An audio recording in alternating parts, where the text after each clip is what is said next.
téléspectateurs, amis et habitués de votre chaîne Congo Web TV et bien évidemment de votre site Congo Number One. Bonjour, bonsoir à vous.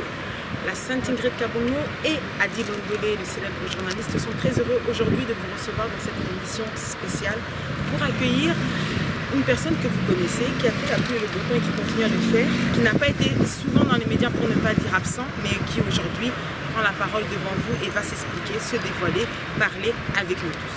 Pour cela, nous avons donc choisi d'accueillir avec vous aujourd'hui donc monsieur l'honorable, le député Francis Kalombo, qui était tout autre que le président de la Ligue des jeunes du PPRD, membre et fondateur de ce même mouvement.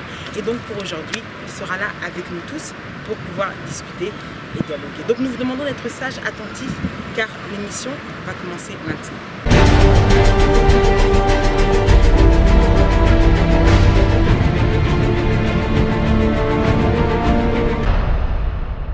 Bandeko balandi chers amis, tozali awa yeyo akima abwaka ngunda bakangaki ye lokuta ebele toyoka ya solo toyebi te. Honorable Francis Kalombo, moto ya PPRD, motu ya Kabila président, motu ya Moïse Katumbi, tozoyeba te aza wapi, nzoto ezala na mitu mibale te. Yeyo o akima yeyo toza na ye awa tokotuna ye mituna oyo bozokanisa kotuna ye toza nango soki tosilisi te bokomela biso. Francis Kalombo avec nous lelo. Honorable, bonjour. Bonjour. Bonjour, qui est ça? Qui est ça? Où tu es ou nous avons déjà? Là, moi, on a un ça fait beaucoup de bébés là, on a un côté. De temps en temps, on a un Okima Kisasa, Oyangunda na poto. Bah écoute, Okima Kisasa, Oyangunda na poto, c'est trop fort. On a un poto, on a un poto, on a un poto, on a un poto, donc il y a des problèmes. Alors on se dit surtout bonjour à vous, honorable monsieur le député. La question première avec laquelle nous allons débuter, c'est êtes-vous encore aujourd'hui, peut-on dire aujourd'hui que vous êtes un député en exercice? Bien sûr, je suis un député en exercice. Pour l'instant, j'ai un petit souci de santé. Je pense que d'ici là, je vais terminer ce que je suis en train de faire ici en France et je vais reprendre les activités. Siéger au Parlement. Bien sûr que je vais siéger. J'ai un mandat. Il ne faut pas oublier que j'ai été élu 2 fois de suite et j'ai encore une très très bonne base et la population attend de moi de fournir le travail. Et sans compter, en dehors d'être député, je suis quand même un des plus grands défenseurs des opprimés, des veuves, des orphelins qui aujourd'hui sont en souffrance et sans compter la population qui attend beaucoup de moi. Et la jeunesse aussi. Bien sûr, la jeunesse aussi. Vous en êtes le défenseur.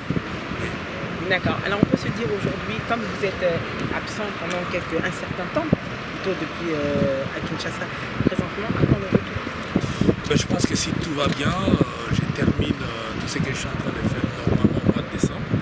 Et si les médecins estiment que tout est OK et qu'il n'y a aucun problème, en fait, c'est pas question qu'il n'y a aucun problème, c'est-à-dire que je ne dois plus revenir chaque 15 jours ou chaque fois pour avoir des contrôles, des médicaments. En tout cas, je repartirai au pays, sinon il faut faire des va-et-vient. À tout moment, revenir. Mais vous savez combien ça coûte les billets d'avion, les transports, qui est franchement pénible. Et voilà, à chaque fois.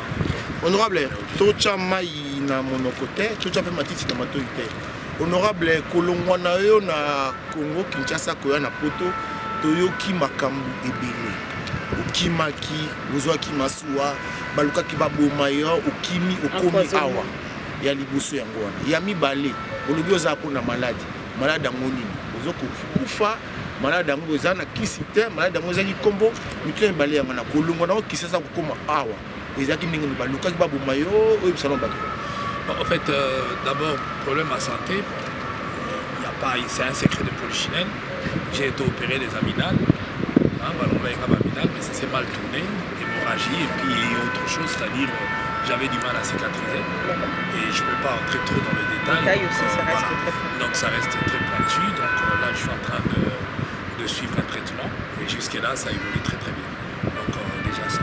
De deux, c'est vrai qu'après cette opération, personnellement je suis reparti à Kinshasa parce que par souci de continuer à faire mon boulot, je l'ai fait.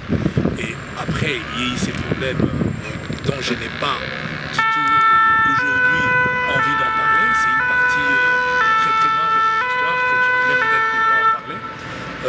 par rapport à plusieurs autres conditions dont vous êtes en train d'évoquer, pirogue et tout ça, je pense qu'on pourra faire toute une émission pour pouvoir effectivement... Non, juste peut-être que pour que les téléspectateurs derrière vous, les gens aussi qui vous soutiennent et ceux qui ne vous soutiennent pas d'ailleurs, puissent avoir une idée en se disant est-ce que c'est réel? De toute façon, les gens ont vu que la télévision nationale, tout comme Télé 50, était mise en disposition pour me vilipender, me traiter de tout le monde, me livrer en boucherie, en pâture au champ.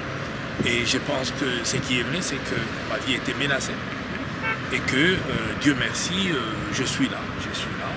J'ai vis et peut-être qu'un jour, on se mettra pour pouvoir parler de tout ça. Et je crois qu'aujourd'hui, Dieu merci, je suis en vie, c'est derrière moi. Et j'ai pu avoir, et je remercie tous ceux qui, d'une manière ou d'une autre, ont pu participer à ce que je puisse être là. Et je suis tombé aussi malade, parce qu'une fois de plus, j'étais venu en Europe, effectivement, et je suis reparti. Alors quand vous nous promettez un retour en décembre, il n'y a pas de crainte suite à tout ce qui s'est passé pour nous certifier aujourd'hui? Vous savez, si on doit continuer à craindre, je pense que le Congo n'avancera pas. Et si le monde avait peur, aujourd'hui, on n'allait pas être là où nous sommes. Simon Kimwa ou la même chose. Il y a plein de gens qui ont accepté. Et Mouzé Laurent Désiré Kabila est un exemple. Le fait de ne pas avoir accepté que nous puissions continuer à vivre sous le truc de Rwandais, aujourd'hui, il n'est plus, mais le Congo reste. Le plus important, nous tous nous allons partir, nous tous nous allons mourir. Le plus important, c'est qu'on laisse quoi derrière après la mort. Et aujourd'hui, on continue, ceux-là qui ont été des gens braves, qui ont fait des choses pour leur pays, continuent à vivre même mort. Donc pour aujourd'hui, on doit se dire, on retient que vous êtes toujours membre du PPRD. Je suis toujours membre du PPRD et je continue, je suis un élu, et je continue à, honorable, à être membre. Je pense que Tala Isika, Yo, Ozolata et Lambani, Ozomona Nzoto, Menamitu Mibale, Ozana Moto ya PPRD, Kombo Pe Komiko Panzana, qui vous appelle sur la moto ya Moïse Katumbi. Donc Nzoto Moko, Katumbi, Kabila. On ne comprend pas. Non, mais attends, j'ai toujours été avec les deux. Toute ma vie, je pense que j'ai été avec le président Joseph Kabila, que j'ai saisi sa méthode pour qu'ensemble, avec d'autres jeunes, nous puissions défendre les intérêts vitaux de la nation. Lors de son discours en 2001 qu'il a lancé à la jeunesse congolaise, j'ai saisi cette méthode et j'ai pu faire ce que j'ai pu faire. C'est-à-dire ensemble, nous avons été, et j'ai été partout, j'ai participé, nous avons fondé le parti dont vous avez le nom, le PPRD, et dont je suis un des membres du bureau politique, du comité exécutif et le président de la Ligue des jeunes. Et je continue à faire mon travail calmement. Et je pense que de l'autre côté, Moïse Katumbi Tchapé, que j'ai connu pendant qu'il était en exil, que j'ai trouvé un monsieur très très formidable. Et aujourd'hui, je l'ai aussi accompagné dans le combat qu'il avait, d'abord pour apporter le meilleur de lui-même au niveau de notre parti politique. Et je tiens à souligner ici, contrairement à ce que beaucoup ont tenté de faire comprendre aux uns et aux autres, Moïse Katumbi effectivement a commencé à financer le PPRD dès son rentrée et sans même qu'il puisse occuper aucune fonction et au niveau du parti Quoi qu'on n'a pas de preuve, c'est que tu avances, on n'a pas de preuve. Écoutez, et je pense que c'est un secret de polichinelle. On n'a pas de preuve. Et moi, personnellement, je pense que je l'ai connu. Et nous avons cheminé ensemble. Je l'ai accompagné dans beaucoup de ses œuvres. C'est vraiment un proche. Plus qu'un proche, c'est plus même qu'un ami. Honorable Français Kalongo, lelo atoboye koloba na bato toyebi na biso ki okomi kolata elamba ya Moïse Katumbi. Tolandi ndeko la mère main de la télévision batindaki commission d'enquête kuna na Katanga pona fortune pona ba bien pona gérance ya Katanga epa Moïse Katumbi Tchapé. Tala epai Moïse Katumbi a kangi bato wana te me abengani bango pour enquête esalama te. Moto na likambu eza wana. Non, ce qui est vrai, c'est que pour parler de Moïse Katumbi, je pense que c'est un secret de polichinelle. Ce n'est pas qu'il a commis qu'on l'a attaché à Moïse Katumbi. Dans Alarana, et j'ai trouvé en ce monsieur un modèle. Masou Akabi, le commis Kozinda, allez au Longwe, au pas Katumbi. Dans la Longwe, il y a toujours na Katumbi. Nazala na Kinshasa, et d'ailleurs, émission Roleka na Congo Web, beaucoup de temps dans l'archive à Congo Web, m'a posé la question, la confrère journaliste Barbara Nzimbi, j'ai donné ma position. Moïse Katumbi, tout le monde sait que ce monsieur a fait des choses que beaucoup ont été incapables de faire même le 1/10 de ce qu'il a fait. D'abord en tant que président de Tout-Puissant Mazembe, de 2 en tant que gouverneur, de 3 en tant qu'entrepreneur. Je crois que Moutounionso a joué comme modèle. Nous sommes en 2007, Vital Kamerhe il a dit, le 30 juin, il a défilé que il a demandé même dans le pouvoir central, le ministre Baya Boye, pour la bonne gouvernance. On n'a pas besoin de le dire autrement. Maintenant, le problème, il y a la commission d'enquête. Commission d'enquête, Mende n'a évité, à ça, on parle de ministre Mende, à ça, on chance, mais chance n'a pas parce que ce qu'on a été dans la monologue, pour te dire, il y a été devant un débat. Les Camerounais ont le bateau, il faut pas caméra bateau, Yémen, Tinda, Kikuna, pas maté, un document. Qu'est-ce qui s'est passé? Batoubaye, si ministre, et pas procureur, na ministre de la justice, et ça dans 11 entreprises. L'être ministre, il a dit 11 entreprises où ça la fraude, qu'il y a un problème, il y a un souci. Nouvelle citoyenneté, ça dit délégation, Tindi, et la délégation, on a la chef de délégation, ou même des patines qui pour mon rapport de l'IA, vous avez la chef. Mais tant qu'on a Katanga, comme qu'on raquette, qu'on salara même, qu'on prélevait même Mbongo Yabato. Fake, dans la lettre, il y a le président Yuma Fake, que je salue d'ailleurs d'avance, à se plaindre. Fake Katanga, l'entrepreneur Nyonso, comme Moïse, va vite préavis de grève. Mais Fake il y a Kinshasa, elle va se plaindre. Homme d'affaires, Lembi, raquettage, honorable. C'est là, on a 362 entreprises. On a 11. Comme il y a 362 entreprises, Gangi, scellé, en dehors même, il y a mission à Bako. Fake Tang a commis. Nani DG à Ofida a commis. Rappelé, ministre de la justice, lettre à ministre de la justice, c'est-à-dire nous présenterons les documents. Okay. Ministre de la justice qui a dit d'abord que Batouana, l'équipe, au-delà même il y a mission Batindaki Bango, et que même Kozoba Mbongo, bazo violé. Mibeko, c'est là on a dit ça. Bazo violé Mibeko ya Batou, donc il faut pas zonga. Quels sont les actes qu'on les a reprochés? On les a reprochés d'abord, il y a qu'on scellé les arbres pour ça là côté. 2, qu'on prélever ma taxe, nous ça là côté. 3, qu'on matissa même. Amande kolobake majoré amande na yo nyonso ngate mna koloba ministre mutakomeli Mende yemo.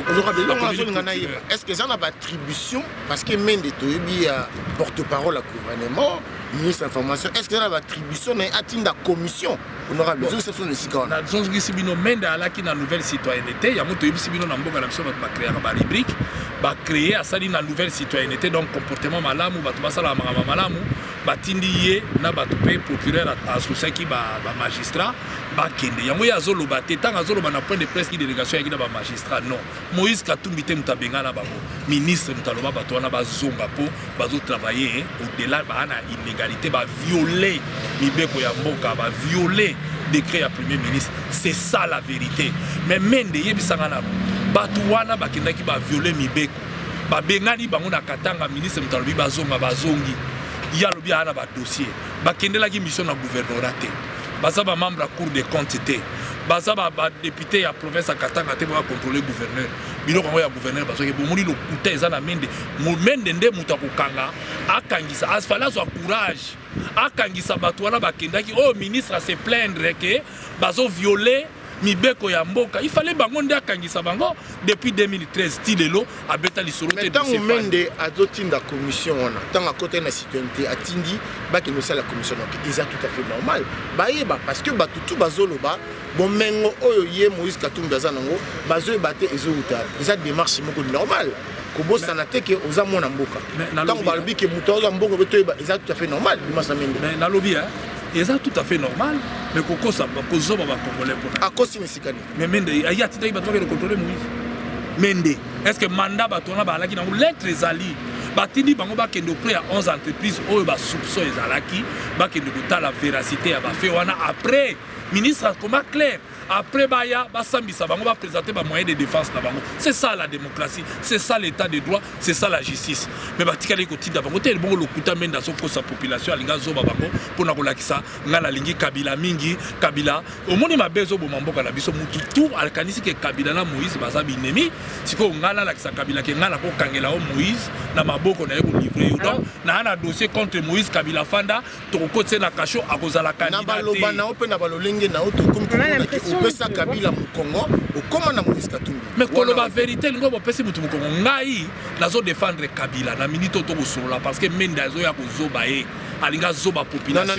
Non, na lingi na si mais so a dit so otika ngala lobate. Non, parce que c'est ça le problème. Tu es pour Moïse Katumbi, tu es pour Kabila, après on comprend rien, c'est ambigu. C'est là la silisa. Mais moi je ne vous comprends pas. Est-ce que namo ya lelo to solola awa Kabila a président la bisonyo sona bino na yo ndongo za awa asa président de la République soki na moni bato bazo kosa président ya ngana lobate mais là ça passe pas. Mais wana eza yé na Katumbi ça ne passe pas.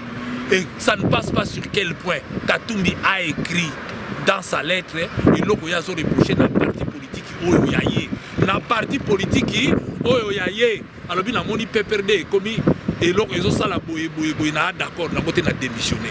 Est-ce que wana eza problème? Bah analyser Makambo Moïse à lobby. Alors qu'est-ce que vous en pensez justement de cette démission?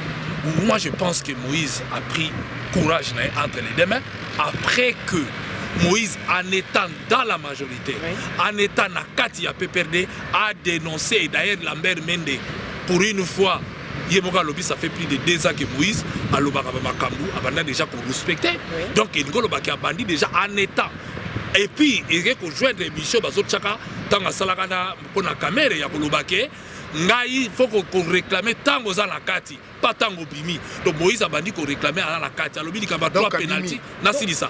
À l'objet du 3 pénalty, tant aux Alakati. Et après, à l'objet, na monique, Bino, beaucoup mieux que Luka, to changer constitution, beaucoup mieux que Luka, to glisser, Ngaï n'a pas qu'on kende à l'encontre et à volonté à peuple congolais, na Kei, na Ngaï, na mené combat.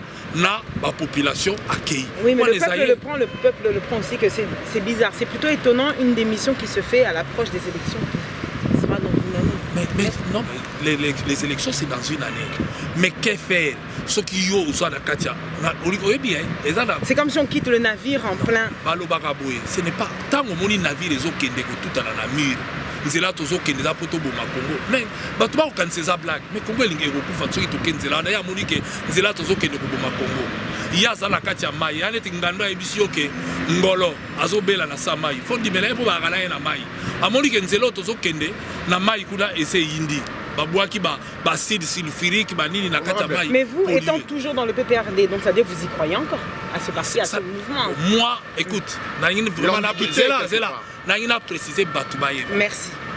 Moïse a bundi na kati a moni moyen te abimi.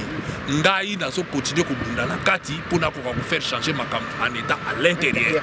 Et la bandi combat on a pas tant Moïse a bandi kaka, to bandi combat on a na kati bino moko bozoro ba événement à janvier. Position na ngai pour on aura du mal à te croire. Tant on sol ba koso buna na PPRD et pourtant na olongo na kisasa na catastrophe oye poto. Koso on a qui on sait pas qu'est-ce qui va se passer. Maintenant dans le honorable dans le locomo. Ah tout ça na poto, dans exemple la France. Moutaro longa jamais PS Parti socialiste a comme républicain, le UMP républicain. Et ça n'ira jamais.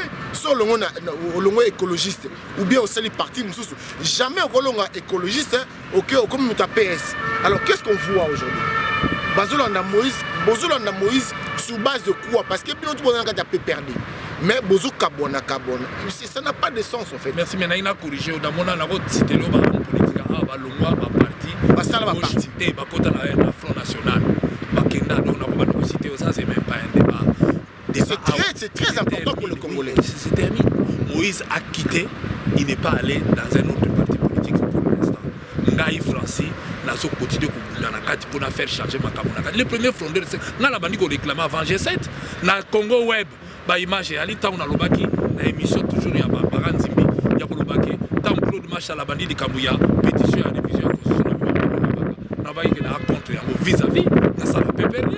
Pourquoi il faut kaka ngai na décider de mener comme na ndenge wana nazana kati ya ndaku na zolo baki makambo tozo sa les amabe to changer mabe nini? Monsieur le député, que reprochez-vous à votre parti à ce jour?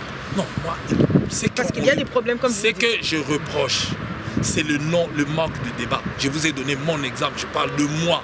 puisque maintenant on ne parle pas des Katumbi. Mais oui, mais vous êtes membre et fondateur, donc vous avez un mot à dire sur Mais tout. justement, j'ai soulevé un problème, on a refusé. Comme réponse, j'ai eu des insultes, j'ai eu des communiqués de suspension, hein, ainsi de suite. C'est ça que nous reprochons. C'est cette absence de débat. Qu'est-ce que vous reprochez? C'était quoi? Pourquoi ils sont contre vous aujourd'hui? Non, c'est ce que je suis en train d'expliquer.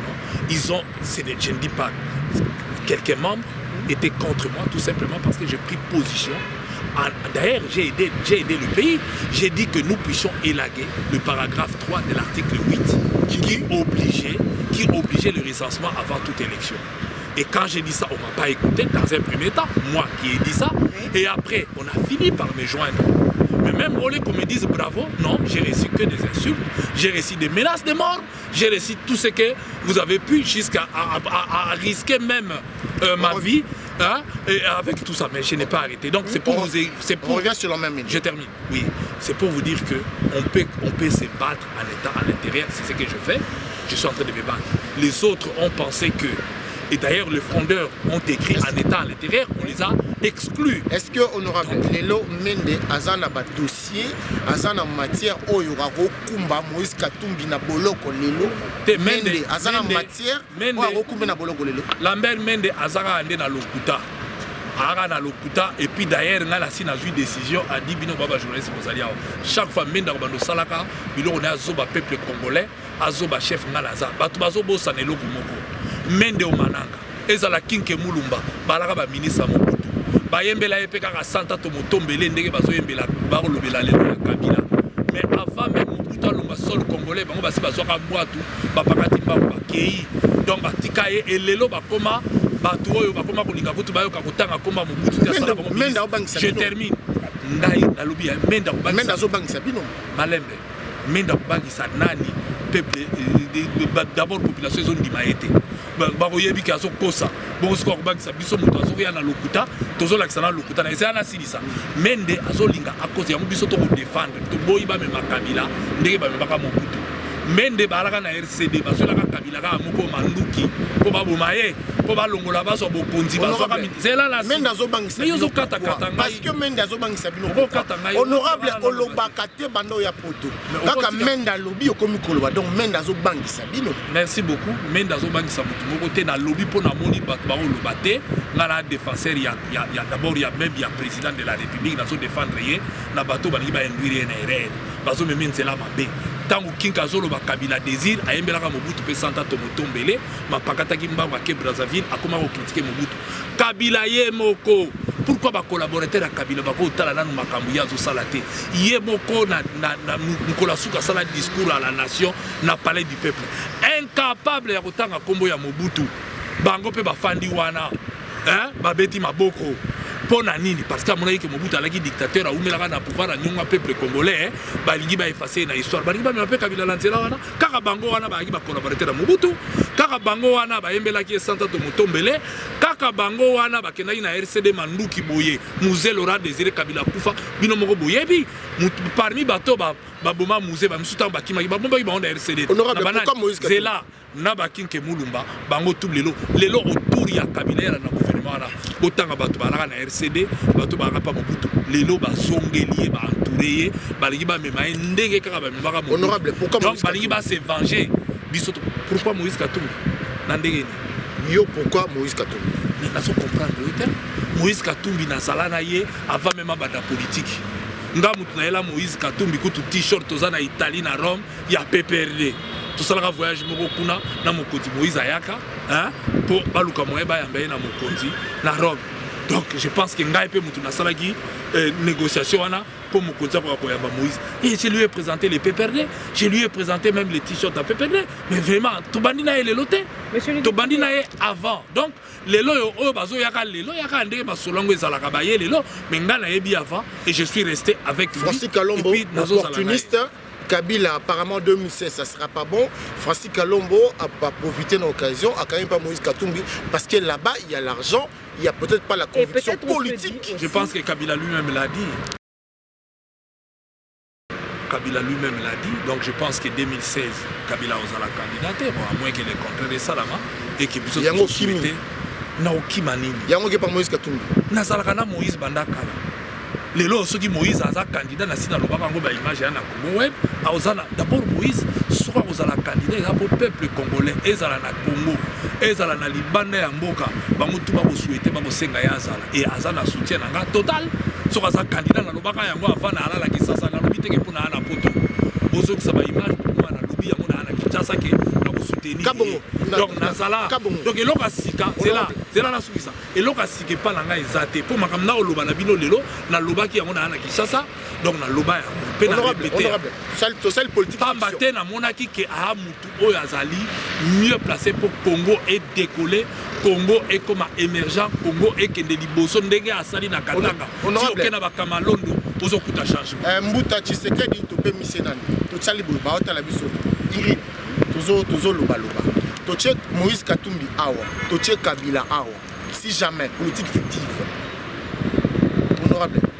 Katumbi yo Kabila yo pona nani na challenge ni na lobo Kabila aza président de la République aussi sa mandat en exercice avec que j'ai accompagné dès les débuts. On peut reformuler cette question, monsieur le député. Non, je termine un peu. Que j'ai accompagné dès les débuts et je continue à accompagner aujourd'hui. Moïse Katumbi, selon ce que veut le peuple, président en devenir et la population lui demande d'être candidat puisque massivement ils veulent le lire comme Yoka Ingrid autrement. Vous êtes membre du PPRD, un parti à part entière. Donc aujourd'hui, quand les élections arriveront, vous aurez un président, un candidat à nous présenter. Le PPRD aura son candidat. Moïse Katumbi fait aussi son parti. Lui, donc en tant que président, se propose. Vous votez pour qui? Je voterai. Vous induisez la population à voter pour qui? D'abord, le vote est un secret de l'isoloir. Mais pour c'est pour ça que j'ai reformulé. C'est pour ça que j'ai reformulé en disant vous allez induire le peuple à aller mais justement, je réponds à la deuxième partie de votre question. Donc, la première partie, le vote était un secret de l'isoloir. Chacun devant sa conscience va mettre. Maintenant, oui. Maintenant, la deuxième partie de votre question, j'ai battu campagne en faveur de qui? Et je vous l'ai dit, je prends le monde à témoin. J'ai battu campagne en faveur de Moïse Katumbi Tshapa s'il est candidat. Et ça, c'est un acquis. Oui, j'ai battu campagne pour et en faveur de Moïse Katumbi Tshapa. Tout simplement parce que jusqu'au jour d'aujourd'hui, il sera l'un des meilleurs, là où les gens espèrent. Voilà quelqu'un dont on a vu comment il a géré la province du Katanga, ce qu'il a pu faire et tout le monde est d'avis que c'est ce monsieur qui peut nous sortir de là où nous sommes arrivés. Alors sur ces, Papa Nabiso, et le réseau tout ça Oza, rappelons quand même que Oza avocat, maître, Oebi, Nibeko, Ebele, Oebate la Ramboka. Tant bazolo ba tozo bunga bunga, badashi, bataizon, tozo bunga bunga. Toe banane. Balobi koza la président de père et de mère des nationalités congolaises, oui ou non? Salisa biso. Bon, parce que à part na kati loko wana, balobi que Moïse Katumbi aza nabik Moïse Katumbi wabi aza ni de père ni de mère. Donc, Yesiko ya okoma mokonzi. Qui répond à la première question. Écoute, c'est un faux débat. Joseph Kabila Non, je ça répondre que nous, celle de car même bateau va appeler à Joseph Kabila. On a la tout est l'ango tolo Francis. Je l'ai défendu dès le premier jour. Vous l'avez. Non, pour cette question-là, tant que Joseph Kabila comme président, tata na été, maman na été, Azar Rwandais, a commis Toboyi Rwandais, Toboyi Boinaboy. Et je suis l'unique, le number one de l'avoir défendu et toké nango tine lo Congo na biso mabe nango ya mwana. Moïse Katumbi a botami au moins. Kabila, on peut comprendre pour ayaki koya. Bato bayeba ki était ba moni aye, mbala moko aye. Mais Moïse na gardienne eyebani na maternité place à Botama eyebani place à baptême eyebani classe ma camarade ba on parle de nationalité. Je termine, j'en arrive. Vous avez sauté la je vais en arriver pour rassurer Bino. Na place à Botami eyebani. Et d'ailleurs ce qui est là ne même pas à mettre en doute, Moïse Katumbi maman naye chef coutumier donc aza prince famille régnat tiko basije na bango wana so bobi ya congolais te bolongoli tribu na bango na basije na bango bobwaki bango wapi. Donc c'est un faux débat. Moïse Katumbi maman naye azali congolaise d'abord chef na mboka na bango et Kashobo yebana eza na Congo d'ailleurs na fleuve na ngambu Zambie Kashobo eza awa ou ndako tata na ye na ba para na ye ezali ezomona na bord ya fleuve et que de temps en temps boko ke ne bolia bambisi ya solo papa na ye nde mutu azalaki congolais te mais maintenant revenons na droit. Merci. Merci. Les textes qui nous régissent pour être président. Pour être président en République démocratique du Congo, il faut être congolais d'origine. C'est bien dit congolais d'origine. Et la constitution définit qui est congolais d'origine. On y va alors. J'en arrive. Vous appréciez pour les gens qui nous regardent. Et la constitution définit qui est congolais d'origine. Et voilà pourquoi un monsieur comme Kengo Adondo, qui n'a pas de lien, comme vous êtes en train de le dire, c'est dit congolais d'origine. Mais Moïse a cette différence. Un de ses parents est congolais. Qui est congolais d'origine? C'est-à-dire toute personne ou groupe de personnes ou des tribus qui étaient en République démocratique du Congo avant le 30 juin 1960. Et cette disposition nous a été donnée d'abord depuis les accords de Lusaka, pendant la négociation. Donc, c'est-à-dire que toute personne hors Tata Moïse na Congo, maman nae na Congo, baboti na Congo, ba parents nae balaki na Congo avant 1960. Tata Moïse alaki po ba katebeka toto babotami avant 1960. Ba dekonaye nyoso babotami avant.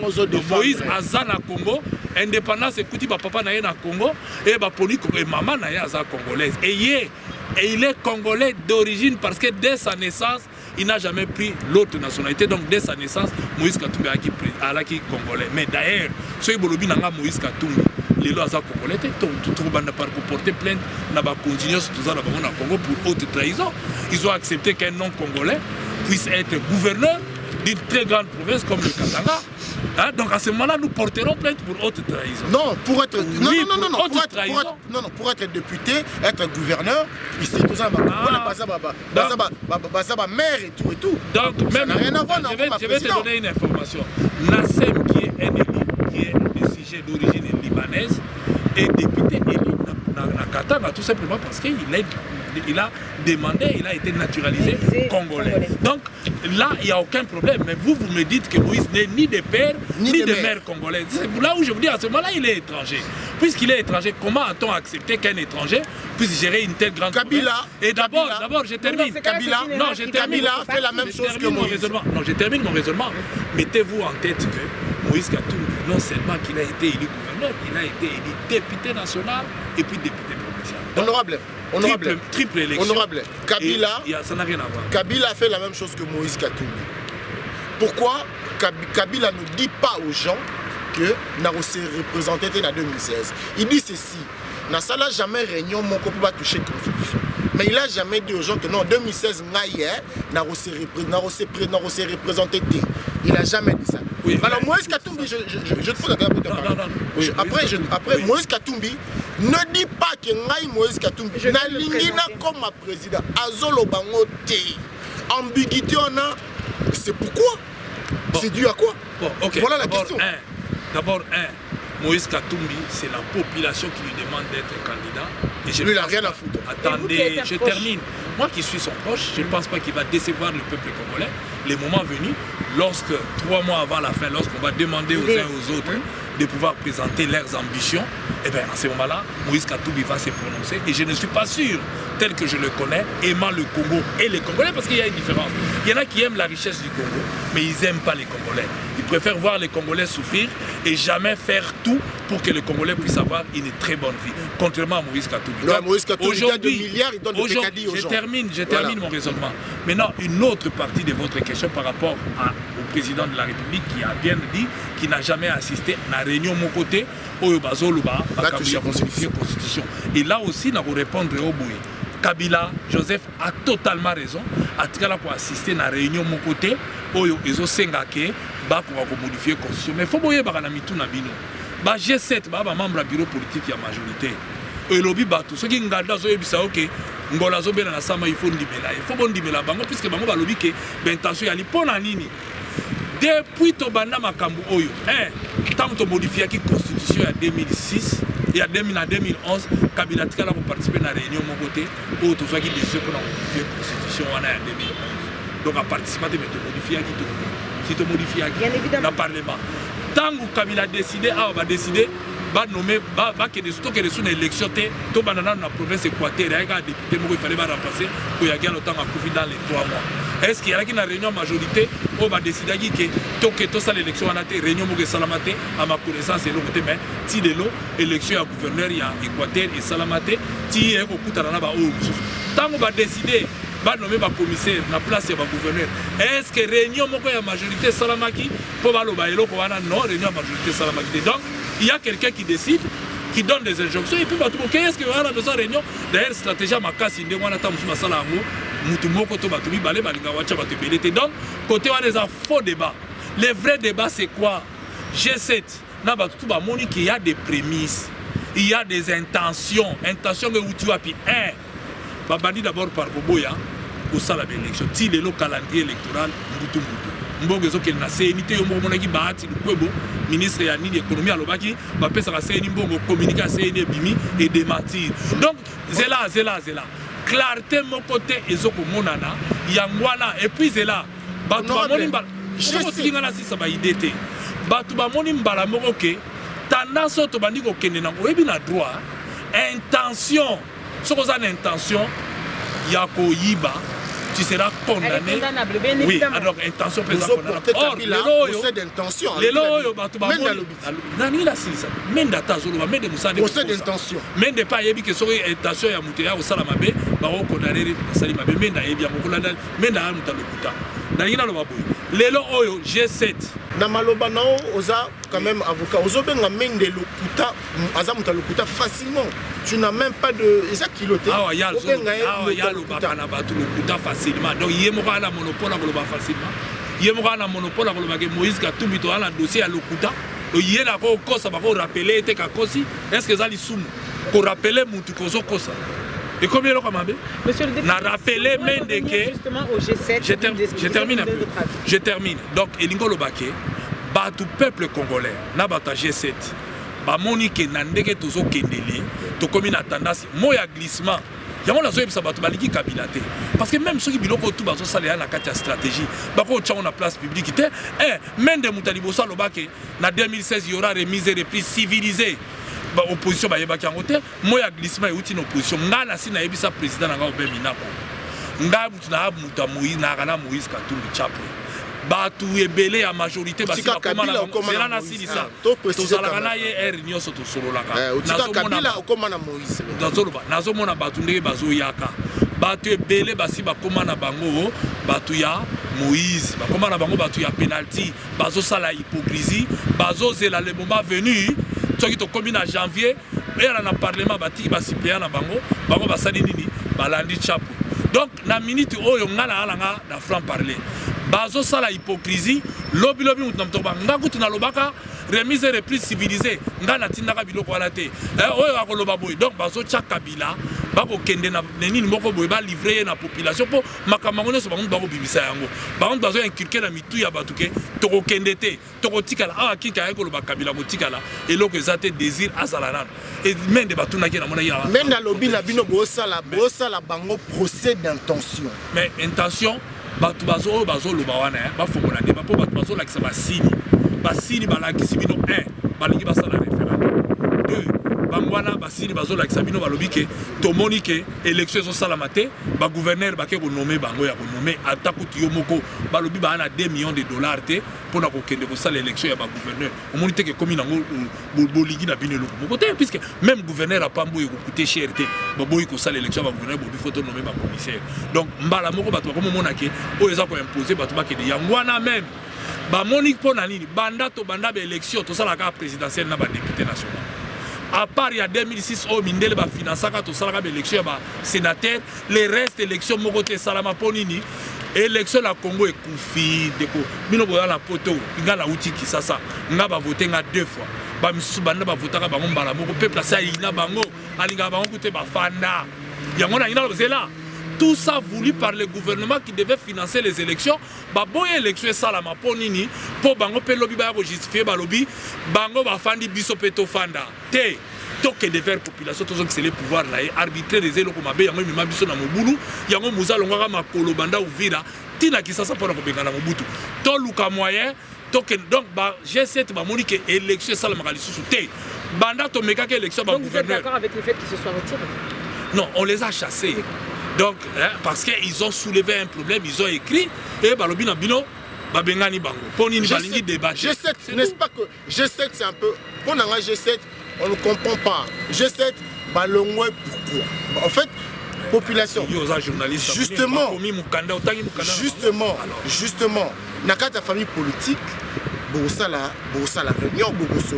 pourquoi ils sont passés à la télévision comme ça, nous faire du bling bling, auto-longue parce que. C'est quoi? J'essaie de l'opacité. J'essaie de l'opacité. Il y a un journaliste, il ne faut pas le makambo exacté. J'étais à commis lettre pour n'abolobaké. Tout le monde boina boy, tout solo là, tout bon ça.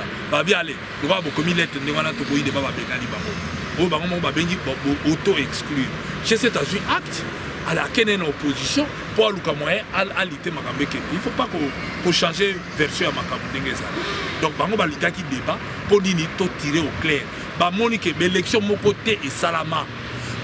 Élection Salama qui en 2006.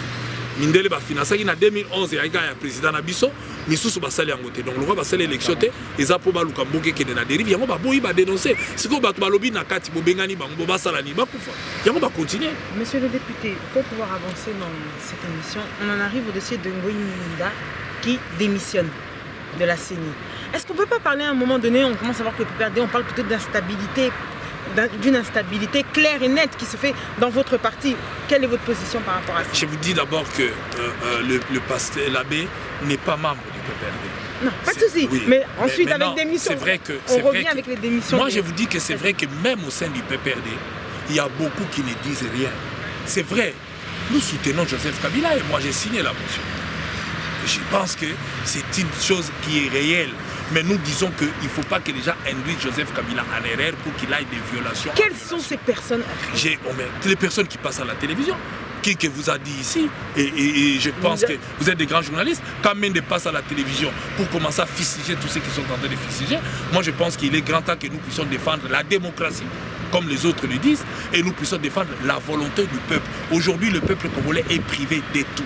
Ces élections n'ont jamais eu lieu parce qu'on n'a jamais voulu qu'on puisse organiser les élections au Congo. Maintenant que les autres ont trouvé qu'il y a un problème, il ne faut pas qu'on aille droit au mur, il faut qu'on débatte, qu'on voit comment Tokombola Mboka, comment Mboka Kotambola, Bazongeli Bango, Batete Bango, Batete Bango.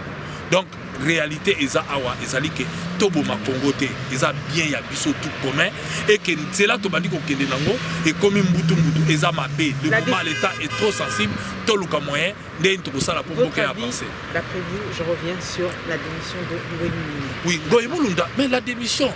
Peut-être à mon moyen. Le peuple parle de pression. Non, ils ont Malou Ngoï Mulinda a démissionné.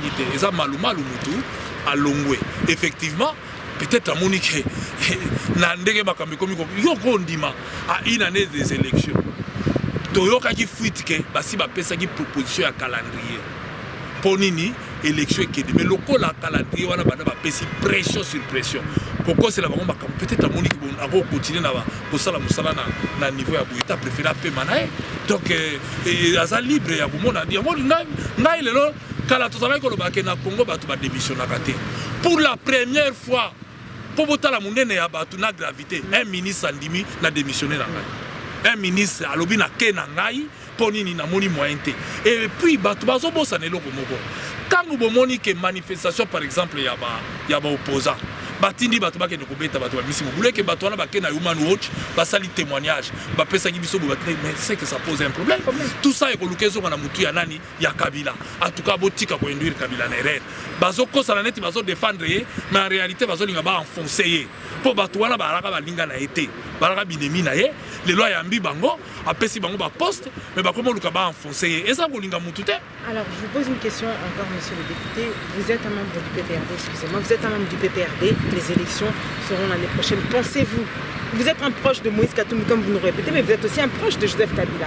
Est-ce que vous pensez que les élections vont se passer comme partout, c'est-à-dire de manière légale et qu'il n'y aura aucun souci? En tout cas, jusque-là, je crois que ça pose... Une pensée. Non, mais c'est la pensée. Merci. Jusque-là, c'est que je pense que ça pose un problème. D'où l'inquiétude, il y a Bata G7, d'où l'inquiétude, il y a Moïse Katumbi.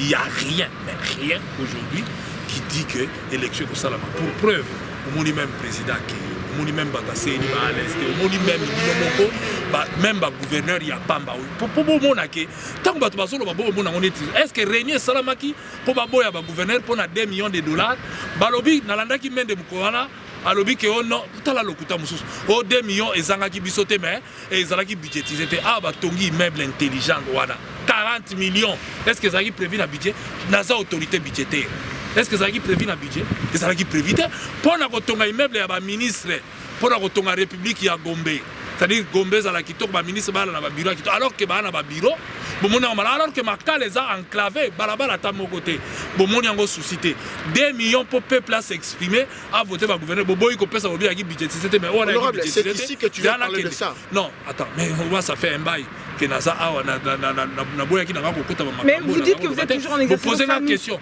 mais vous posez la question mais nazo répondre ou bien il fallait na boya ndenge naza ina ko lingate alors mais boyo ko tunanga awa bino vous posez la question et on nazo répondre bino awa na lobby na bino lisusu 2 millions ya pamba balobi ezalaki te donc mon volonté eza nango te mboke bandi ko kende na mir to sala makasi to zonga mukesima to zonga conscience moi ce qui moi je trouve bizarre c'est que honorable tu t'attaques plus à Mende en sachant que Mende est dans la famille politique nayo et Mokonzi eza Kabila tu t'attaques pas au président Kabila ou au ministre Matata Mpogno tu t'attaques à Mende tu as un problème avec Mende na cause la problème na Mende atamukete ngai naza nango atamukete bato wana bakolekisaka te bayokutanga na Kabila pe bakotika ngai na Kabila okomana Moïse Katumbi déjà problème ezate na Moïse Katumbi parce que namoni ke mwana mobali wana akobongisa Congo mais vous êtes toujours membre donc du PPA oui akobongisa Congo mais na ngina loba na bino boye Mende ezali parce que ba Mende mutu bazoya ko induire batu na erreur na pepe ana méchant Mende koleka nanga pour que nous na peuple ya solo boyoka sote bo baba opposant bokene na Congo botambusa micro botuna bayebisa bino vérité soka azoleka bato le ndimaka ete bayebika kobuka lokuta donc biloko eza biloko lokuta ntango azobisa makambo eza na nzela te on nous parle d'un coup aux décideurs ton budget on nous parle d'un coup nous avons des amis là-bas dans les médias à chacune de conférences de presse il y a Mende il y a au moins 62 000 ou 53 000 euros 60 à 65 000 dollars et bimara pour chaque point de presse donc mais il faut tout ça vrai c'est quoi ngape na yokaki yango eza ya solo balobi ke bimaka donc en tant que député tokoyebisa ba collègue bana Kinshasa baluka bakende ko auditer bayeba mbongo wana bimaka na raison nini ekendaka parce que efutaka ba presse to ekendaka place ni ba vérifier ba koluka bayeba ma dernière question problème ezokende na kati wana donc ma dernière question ça sera celle de savoir est-ce que aujourd'hui retour ya honorable Francis Kalongo Naki tu seras en danger ou pas? Pour décembre. Ma vie a toujours été en danger permanent. Le problème n'est pas là. Oui, oui, on combien oui, on parle pas de ça, on parle politiquement. Non, mais c'est ce que je suis en train de t'expliquer. Quel danger politique? Moi, je suis un élu. Là où Batubalingi peut ressentir, peut perdre deux fois. C'est-à-dire quelque part, Nazana, base nangana bato balinganga balingi ko voter donc na kozonga na osala politique puisque na ndima ki na salela yango pe na la population oyo azo soutenir nga et lo to boya lelo oyo ezali ke ba e ala ba Mende e ala ba Kinke Mulumba e ezala ba Muyege bazo kosa na po ba tie na liste ba ko nommé commissaire bango to bakomi ngala ko lembisa Moïse ngala ko loba makamba Moïse bana eloko moko te moko basi Moïse ama boko pepe moi batu le retour de l'honorable Francis Kalongo Kinshasa tu n'es pas en danger. Na lobby danger eza permanent naza en danger na danger bandakala mutu nanga bacha bakata lobani na en danger bandakala mais le problème le plus important c'est de pas mourir le plus important na kokufa ndenge nini na kotika nini na simananga je préfère encore na sala o nazo sala lobi soki nazate pourtant ba sala ko komaka histoire batu balobaka te ba mama baza ko bengana na mapango mona mbala na yalaki a chaque permanence ya mbaka batu atuna ke kolote quartier te nini te asala ka bo c'est tout et puis alaki muto alobaka ne vérité ngala la franc parler ou bien bobenga ngate ya mopela lobi lo kana na franc parler chaque fois menda ko bata ko lobaka ngape na bando lobaka pona corriger ba faute nyonso ba lokuta nyonso bando ko chako mwena aider aya ka suna lokuta te Joseph Kabila ana besoin ya batu ya ndenge wana lisusu te ba memaki Mobutu na erreur bakendaka na RCD bazoka banduki ba congolais ba kufa soki combien de morts combien de déplacés likolo ya biloko wana donc Moutako Ndimayango, Azate, et nous sommes les défenseurs. Il y a Congo, pour défendre le Congo, Tim Kolasuka, Kufaka, tout va défendre Kufaka. Les lobes au Kanelanga, Bafinga Ranga, Basala Kabilo, tant que conscience n'est tranquille, je vais continuer. Monsieur le député, donc on chute pour ma dernière question, moi aussi. Vous êtes un leader d'opinion, vous êtes représentant aussi, vous représentez la jeunesse congolaise, donc celle de votre pays. Je pense qu'il serait important que vous délivrez un dernier message à cette jeunesse aussi qui est là et qui est en souffrance d'ailleurs, pour pouvoir clôturer cette émission.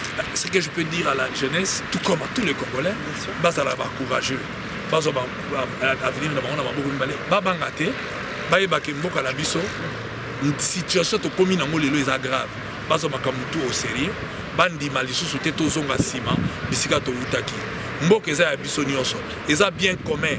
Bino bato bopona biso to ala balobeli na bino, bopona ba misusu ba kwa ba ministre, bopona ba misusu ba zala boye na boye.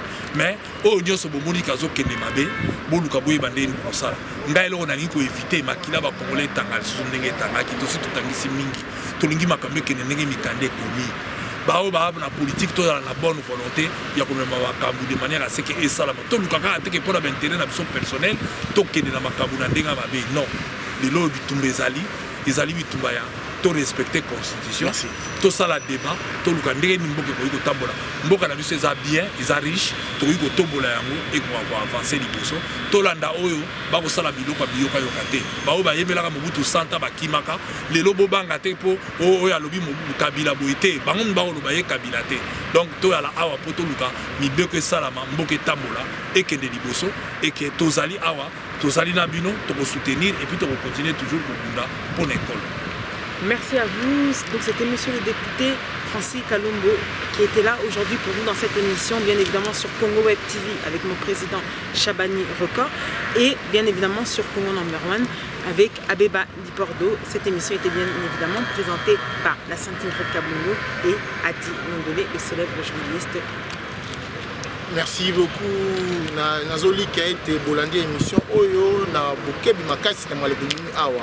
Honorable a pesaki biso tango na ye poto sur la masolo et silité ikoya mais na ebike boze belé bozela ki likambo nazomona Tyson likombe aza kotala nazomona maître Dashi Chibaso aza kotala ngai Tatiana Kabongo aza kotala ngai boza vraiment ebelé bolandi émission Oyo LBL Lubless Londolé alingi mboka na ye na bosanité.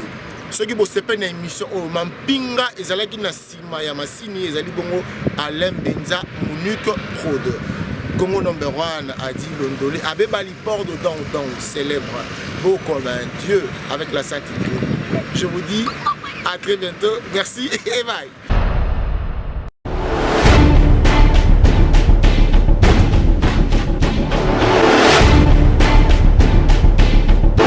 soki ezalaki mpona yo kasi nazongaki te nakanisi bana bazali makila nanga moko tina nini nakende mpe natika bango manje mobili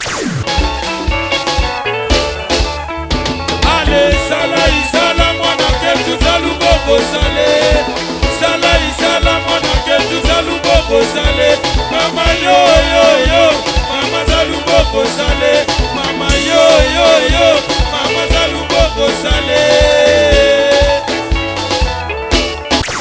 maloba esili ngai na monoko soyeka ukinga na koloba nini mpona nini soki bolingo eleki etindaka moto nyonso na mokili na makanisi ya malamu fumusi elanga ata mwa fololo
bongo yo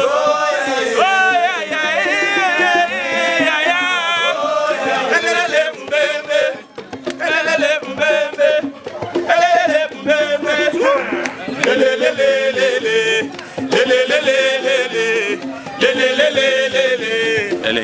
eleng